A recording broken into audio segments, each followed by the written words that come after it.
Hey, welcome back, everybody, to our podcast. Really super excited this week to have Brigitte Bojkowszky with us. Now, you might think you know something about marketing, but the truth is, just like me and Moss, when you're a smaller company, you can't do enough marketing and branding. And most of us get it wrong for a long, long time before we figure out what works. So, hopefully, today we'll be able to give you a few things to think about that you might not have thought about before. Brigitte is a PhD in international business. She's been concentrating on marketing and branding. She runs BridgetBrands company, and it's really great testimony to her patience and willingness to help people that she came on our little podcast. So, welcome, Brigitte. Hi, Mike. Hi, Matt. Thank you so much for having me. It's a joy being here today. So, we thought we'd start with a question of mental resilience. Ooh. When people go and read on your website, it's quite a story there about your own resilience. And then what are some ways business owners and entrepreneurs can build resilience? So I think that is a really good question because when people start going it alone or starting a business and shifting from employment to entrepreneurship, don't think about mental resistance. It's all about, yeah, I want to start my own business and let's do it and let's go. And don't think about all the different steps until you actually thrive. And that takes some time. So mental resilience is crucial for startup owners to, first of all, and most of all, navigate all the challenges of launching and growing the business. And I'm coming from the perspective of a brand identity strategist, and I can give you some nuggets, maybe a how shall I say, some clarity or a roadmap of what you need to consider in order to really have this resilience walking through and taking on this journey, embarking on this journey of entrepreneurship. So first of all, you need to have clarity of your brand purpose. So you clarify, define your brand's purpose and values, have a strong sense of why your business exists at all beyond making a profit, because that can provide you with a deeper sense of meaning and motivation, and it helps you stay resistant in the face of any setbacks, of any challenges, of any rejections. And there will be hundreds of rejections coming up.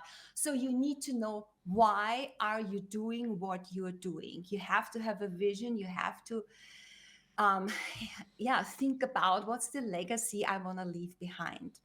And then also set realistic goals. Break down your business into manageable bites, milestones that you want to achieve on the way. Allow also for tracking your progress effectively, because you need to also celebrate these little wins on the way. And because that keeps you going, also that keeps you in the mental state of resilience. And then understand that each of these setbacks that are coming up and failures that you think you are doing and mistakes that you're doing along the way, they are inevitable. And acknowledge that the process may be just gradual, and success will not happen just overnight. It's not happening just like that. So we need to embrace also these failures. It's nothing that you just walk and say, okay, I'm not doing this, or this was a failure, and you just ignore it and just disregard it, or experiences that you had in life to disregard it. No, you need to embrace that. Look at it, maybe have a little distance, from a bird's eye view. So what went wrong? What is it? What did I need to learn out of that? Because everything is happening for you. I know you have heard it 1,000 times, but it's the truth. It's happening for you. And also, always treat yourself with kindness and understanding during those times. Don't be rough on yourself. Give yourself some grace. remember always that these setbacks or mistakes are just a natural path of the learning process. And yeah, and in line with that all these setbacks and failures do not define your self-worth. So focus on the bigger picture and on your long-term goals. It's not that you're not worth anything.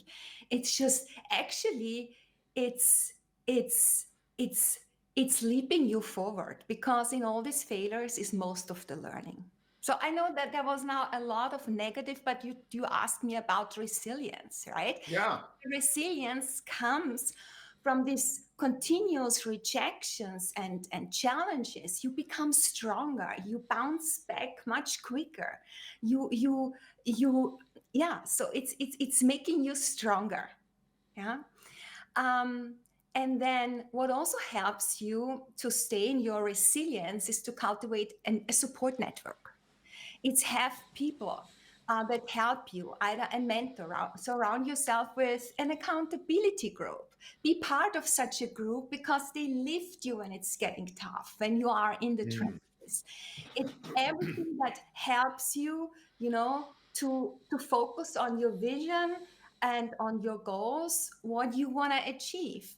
And it's not your parents or maybe your partner who is not in the same situation. It needs to be people that understand what you're going through.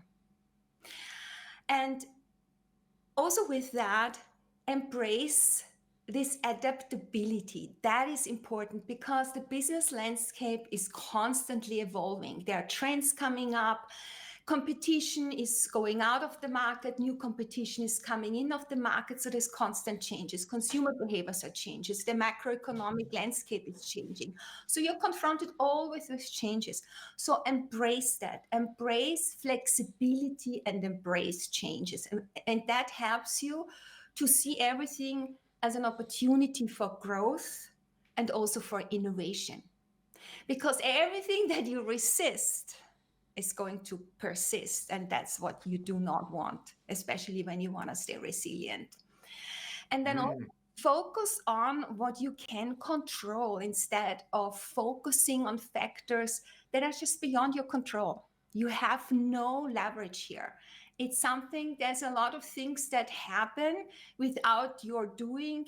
It's just not under your control. So focus your energy on aspects of your business that you can influence and that you can proactively improve.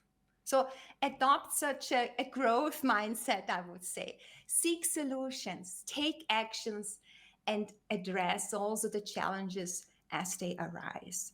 And in order to do all of that and to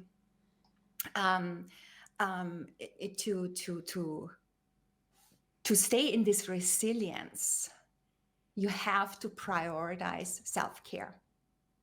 So you are first. I know it's tempting to devote all the energy and all the time to your business. Yeah, it's good. But you also need to focus on yourself. Schedule regular breaks. Engage in activities that you enjoy outside of work. Make time for relationships. Spend time with your partner, with your husband, with your wife, whoever that is, with your friends. Because a burnout will not help you. It's going to hinder your productivity and your creativity in the long run. There are some things you can do. For example, take time for mindfulness practices. Do gratitude journaling in the evening. What am I grateful for? Because when you are in a state of being grateful for things, you are in a different energy. You're much more resilient because you are in a positive mindset. Yeah.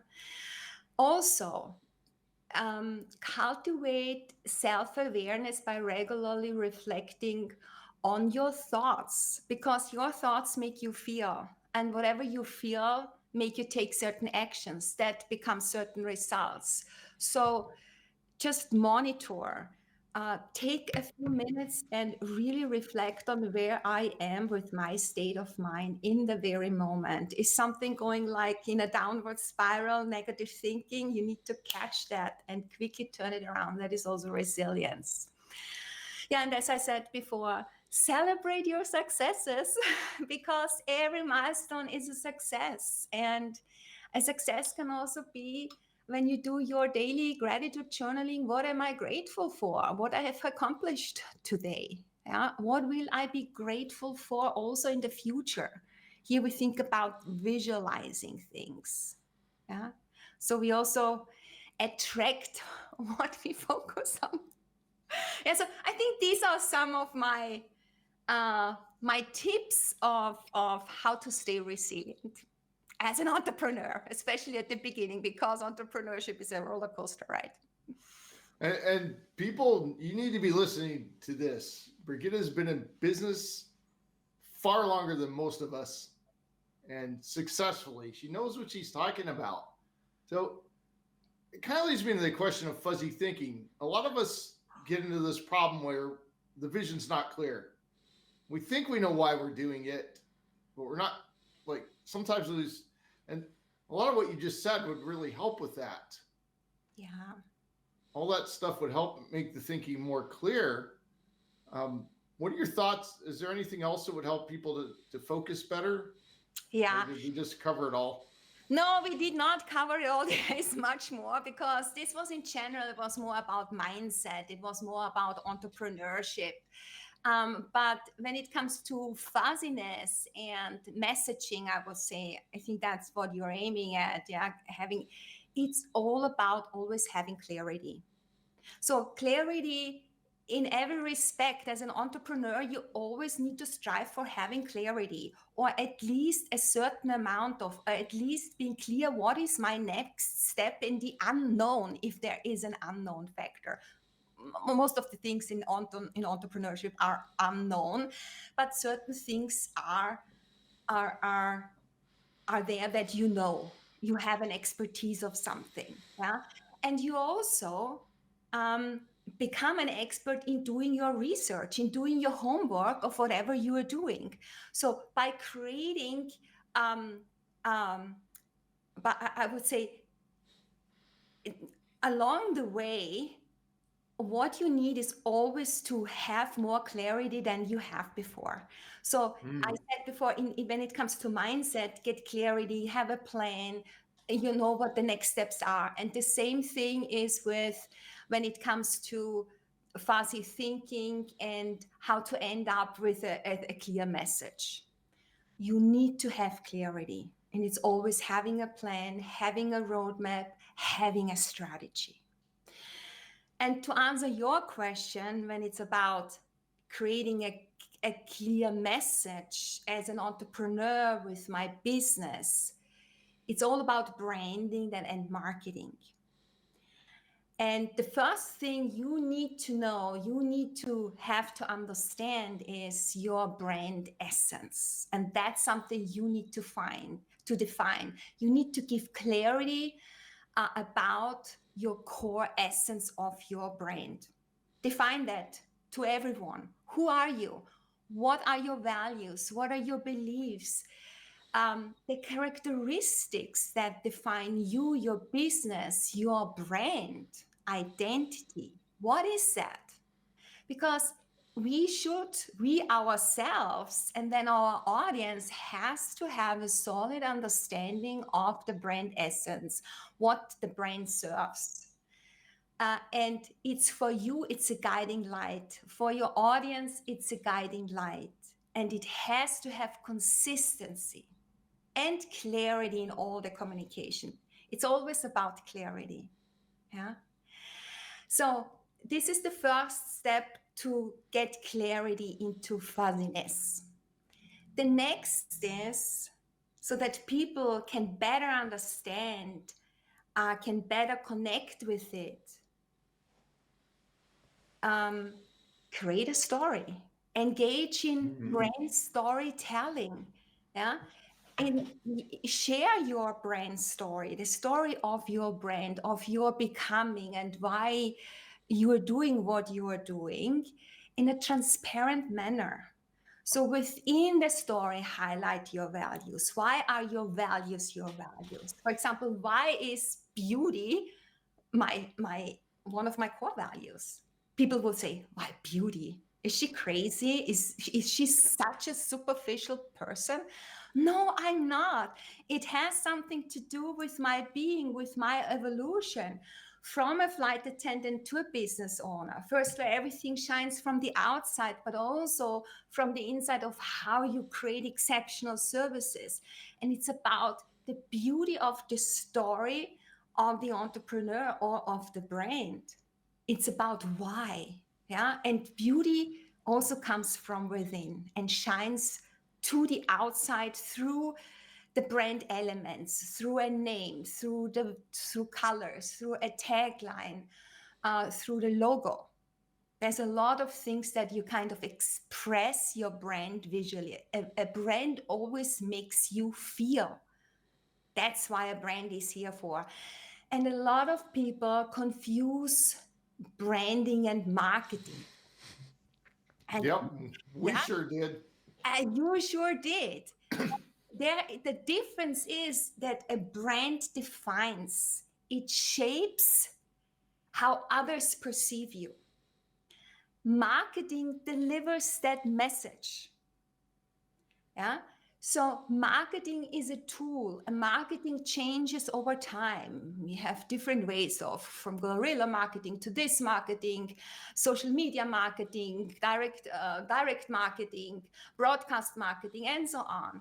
But your brand is the constant core, the core essence that usually should stay consistent. Maybe over time, a logo just evolves and changes, it's going with trends. Look at Kellogg's, look at Coke. These are some logos that also change over time. Look at Tide as a brand, right? But the core, what it means to people, usually stays consistent. And branding is emotional. It creates emotional connections through authenticity, through making people feel. Marketing delivers the message. Yeah, it's the search engine optimizations that helps you to deliver the message. That's part of marketing. Yeah, your brand helps you to really drive lasting relationships, because it's about the relationship between two individuals or identities. And there is also an overlap of branding and marketing. Yeah. So again, marketing tools deliver your brand message. They are not the brand itself. Your brand elements, we call it logo, colors, name, tagline, represent your brand and play an ongoing role in marketing. So branding is an iterative process. It's involving, it's shaping perceptions over time, it's adjusting, yeah, but in its core, it stays the same and connects with your customers in a very unique way. It's the core element of your DNA. So branding comes first, then marketing, and that's the main differentiation. Yeah. So that's what also a lot of entrepreneurs confuse at the beginning. We have an idea about a product. We have to go to market. Time to market is short. We have to be the first one. So the product is on the market. Let's give it a name. Let's give it a logo. Yeah. And what about your branding? Who are you? So one of the most important things that you need to know first, who are we? Who are we as a brand? And as a solopreneur, who am I? What is the legacy I want to leave behind? So you need to first define yourself. That's brand identity. And then also, who is my ideal client? Whom am I appealing to? Whom do I want to attract with my branding, with the message on all the different communications channels? That is also meant integrative marketing communication. So you need to be also consistent, not only over time, but across different channels of communication to have the same look and feel towards the customer. Because then they recognize, that's you, that's the brand. Because there's often a delay in the purchase. So first they have the awareness about you, they want to get to know you, you want them to trust you, and then they purchase. In this is the delayed effect, a time effect. So maybe a few weeks later you are in the supermarket in an aisle, and then I've heard about that brand. I just not only recognize I've heard about it, I can recall it. It's the colors, it's the name, it's I'm worth it, or just I'm doing it, or whatever it is. Yeah, that goes along with that brand. So we have to really kind of, branding is a long-term goal. It's a communications goal, and marketing is always short-term. Marketing is just think about tomorrow, 20% off. It realizes in sales. That's a marketing goal. But branding is a long-term goal. You want to have a certain, create a certain image in customers' minds and a certain feeling around your brand. A brand always has a duality, the rational part and the emotional part. And it should have a lot of meaning attached to that brand. So when you think about that brand, you think of all the different stories. You come like a bunch of great examples. Yeah. And one thing I can imagine our listeners asking, because this was definitely a question we had up when we did our rebrand, is what colors to pick. All of these like small specific things, the font, all of this. How important is that actually? And the second part of the question, how do you actually go out and pick the right stuff? Listen, colors improve brand recognition by 80%. Wow. So My. it's a visual aspect of branding. So it's about visual branding. It triggers emotion. It gives meaning. It attaches a lot of meaning to a brand. And obviously it drives purchase decisions, right? So when you think about the times where fast food was strong, what colors did that brands have? Yellow, red. Exactly. Red. Red is exciting. It's passionate. It's urgency. It makes you hungry. Orange is a sense of haste, rejuvenating, energizing. So you want to go there, right? And nowadays, brands have, like McDonald's, for example, they have started with colors of green. They switched from red to green because that is all about saving the environment. It's organic growth. It's about refreshment. It's, you want to give it a kind of a revamp. You want to go with the trend. You don't want to stay behind. You want to stand for something. Yeah. So fast food restaurants in general are having a kind of a disadvantage because all the negative, associations with it, what fast food actually means. So they want to shift a little bit the mindset of, it's also salads, it's also fresh. So colors are really, really important. So that's why it's so important. You first of all, when you start with your business, it's all about vision, mission, values, mindset. It's what do you stand for, and then building that brand based on that.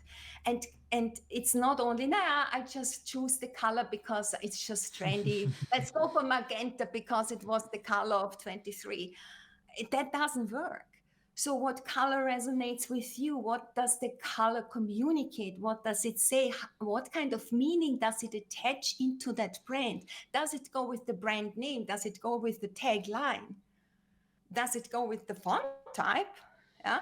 So there's a lot of things. And for example, I can give you some examples when it comes to color. Black is always associated with exclusivity, for example, with sophistication, with authority. With inclusivity. Um, yeah, and then white is purity, it's cleanliness. So you attach meaning to your brand using these kind of colors.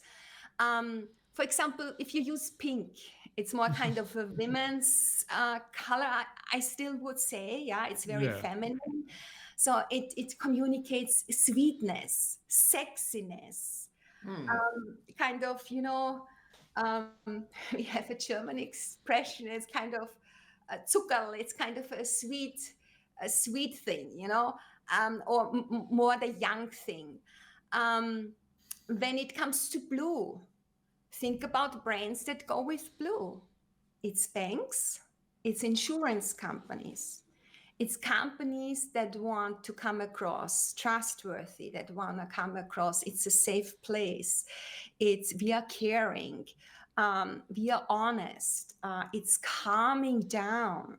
So for example, in the bedroom, you rather want to have fresh colors like white and blue. It's calming you down. Hmm. Yeah, it's restful. Yeah, yeah. Yeah, and for example, yellow is all about friendliness and um, to also warn, like this also goes in orange, like amber or alert. Yeah, so there's a story to each of the colors, and you need to know what you stand for. And there's not only that, but it's about what is the industry in general, like banking industry, insurance companies. It's more blue, but how can you differentiate that? Maybe you use something that you impersonate. It's your character. It's what you bring to the table that you can add on as a color that goes with blue. It's also from the perception of the customer. What do they need? How do we want them to how do we want them to make, how do we want them to feel, right? So that's the right construction of the sentence. Sorry. Oh, English is not my mother tongue, so I'm trying to do my best. Oh, you're doing better than most Americans do with English. You're doing great. Yeah, so it's not only one factor that is helping you to make a decision, or you need to consider in decision making, because branding is really something that sets the foundation of your business, and it should not be underestimated. And that's why start early with your branding process. It's one of the first things you need to do. Because when you start with your logo and everything, and you have not thought about what should it mean, how do you want your customers feel, whoop, then you start all over again. Yeah, we did that. We did that ourselves. Yeah, and you don't want to do that. What are some really silly or unusual things you've seen people do with their branding? Yeah, it's exactly that. It's just, I had a conversation with someone. He said, "Oh, I hired a social media expert to run my posts and to do all of that and come up with a social media strategy." And then said, "Okay, and what's your brand about? So who are you?" I think I'm gonna do that in 2 years because what do you? I mean, you know, you cannot take shortcuts. Never ever in that. Never. You need to start with the basis. In what industry am I? In what category am I? What needs do I serve? And then build upon my identity. Yeah. What is my performance? What am I doing? How am I doing it? Who is my client? And then build a relationship, because they judge you and they have emotions with you, and you want to have a relationship with them. It's all about relationship building first. And that's why you need to know who you are and who your ideal client is, and not just from the outside. You need to know that their desires, their pains, their everything, their ambitions. So you need to know your client from the inside out. This is really good stuff, and I hope you all are taking notes. That's why we put recordings up, so you can pause and go back and write things down. We do have another question, because we like to have a lot of fun on this show. Of course, Austria sent us one of the greatest Americans we have, which is Arnold Schwarzenegger. I mean, what a Yes. great guy. Yeah. Um, and you're Austrian, Yeah. so we always have to ask, how do you guys feel about the Germans? Oh my God. The age-old debate, right? Yeah, absolutely. It's all in good fun, and it's Yeah, of course. funny when you have a conversation with other people, like, I don't know that I don't like the Germans, and then the German, oh, the Austrians, and you know, I'm very, I don't have. I mean, I value both because they both bring something great to the table, but just and some unique aspects that set Austria apart from its big neighbor, the Germans. Germany is north, yeah, and we always considered as the small little appendix to Oh, I Germany. see. Yeah, we are bordering to Bavaria. So the Bavarians are pretty much this pretty more Austrian than German, even though they belong to Germany. Yeah. So, so first, Austrians are known for their charm and their warmth. So they're adding a special touch of charisma to everything they do, every interaction. That's us. We also have kind of a charming approach to rules and regulations.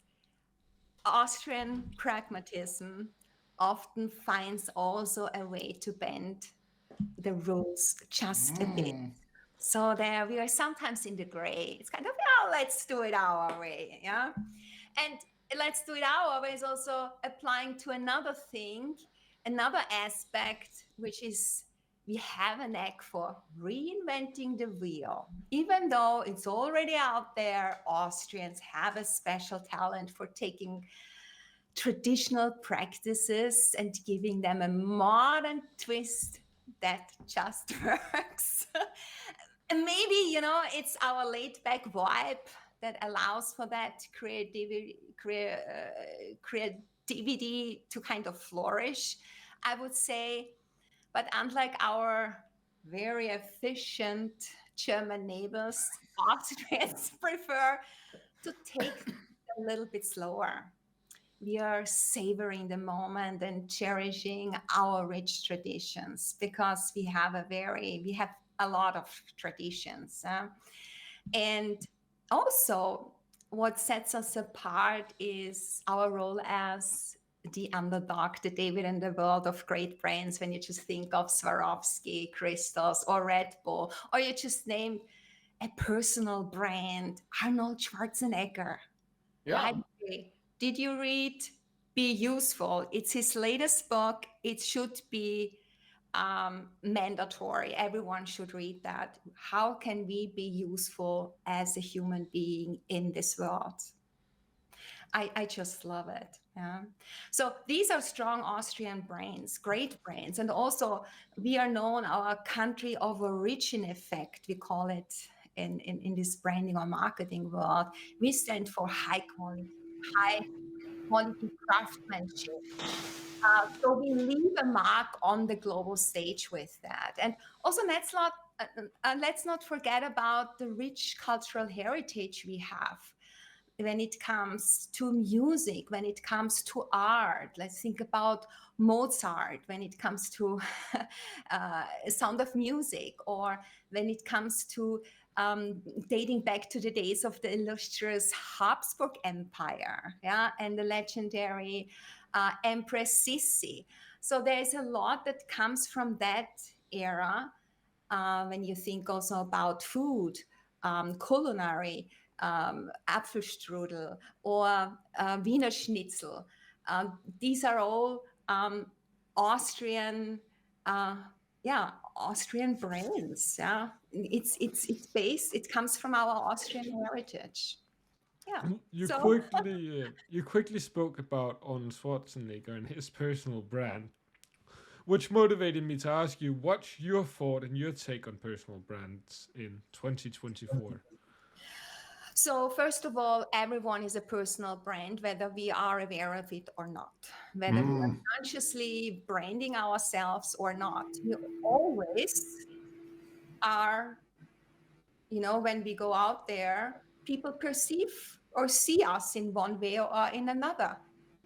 And when you're consciously um, um, reflecting on your brand, or when you're conscious about your brand, you can intentionally create a certain perception in the market, especially when you have a business, and especially when you are um, um, um, a manager or a leader, and you own a certain executive presence. When you're aware of it, you can do something about it, and you can have it under your control, at least to a certain extent, because the worst that can happen that others brand you and you might not like it. So personally, it's always, especially when it comes to entrepreneurs, it's the first thing you do. It takes precedence. First, personal branding, and your personal brand then infuses meaning into your company brand identity when you are a solopreneur. So it's building your personal brand first. Go in introspection. Do a yeah. Try to go on a mission and understand who you are in all of it. Yeah, your values. What is your brand style? What is your standards? Everything that makes you you. And not only you, then, when you have done that, get an idea how others perceive you, because there are some blind spots. And based on the feedback you get from others, you understand how they perceive you. Then you can also take that into consideration, say, I have to work on this. This is something I don't like about myself. How can I integrate that and go from there? And elevate my personal brand. So personal brand is really, really important, especially now also when we are in the world of AI. It's about our human touch that we bring to the table. Yeah? It's us. We are the soul. AI is just an instrument that helps us to speed up things, to get research in faster, but we need to feed it with the right um, no, with the right prompts. Yeah, we need to feed it with the right nutrition in a sense, so that we get also good and clear answers to that. Well, that's a really good answer too. I just feel like I got to go back and rewatch this and write some more stuff down. I mean, we are just scratching the surface, you know. Yeah. Going from one thing to the next, flying over to the next thing. It's a huge construct that integrates and feeds into so many other things. So branding is not just a logo, or it goes beyond mere aesthetics. It goes far, far, far, far more beyond. It starts actually with mindset. And I really like what you said about we all have a personal brand, whether we build it or other people impose it on us, but we all got one anyway. So you might as well be in charge of it, right? Yeah, and you know what? Sometimes we are getting labeled by others, but labels don't need to stick. You can always change it. It's on you. It's on you to really take the time and think about, what do I really want in life? And I think we need to go one step further, especially for women. What do I believe, and because I'm worth it. So it's all about our kind of it's about our self-esteem, it's about our confidence, and we are always worth it, and that we are always enough. And that this unworthiness, and I had the problem, I had to kind of work through all of that to put myself out there and say, I am worth it. I can do it. Yeah, this is part of mindset. It's not just about the values and the vision and the mission. It's kind of overcoming and turning limiting beliefs into empowering beliefs. Yeah. So you've also done some really cool, I don't know if they're what you call them, webinars or LinkedIn Lives, or things that you've done on LinkedIn. Those are great. Thank you. And we'll have a link to your website down below this podcast. What's the best way that people should contact you? Is it through LinkedIn or is it to sign up on your newsletter? What is Yeah. the best? Yeah, so I'm very busy, or I'm a content creator also on LinkedIn. So please put my LinkedIn We handle will. to the show notes, and also my website is BridgetBrands.com. But you can reach me anytime on LinkedIn, connect with me, send me a message. I will be returning within 24 hours, and I'm happy to connect with you. And if you have any questions, let's hop on a 20 minutes free call and get it started. Over a Another thing we'll leave down there is because I went over to your website. So for all of the people that feel still a bit confused on branding, you made a great PDF about You did. branding, a free one that people can sign up for. So we'll have the link to that down below as well. So if you feel a bit confused, check that out as well. Yeah, especially for entrepreneurs, it's a starter checklist. What needs to be in place? This is taking the fuzziness out of the equation. It's getting clarity, having a plan, having a roadmap. There's a blueprint in there. It gives you an idea what needs to be done, what comes first. It's helping you to set priorities. And if you want to go deeper into it, please reach out. Yeah.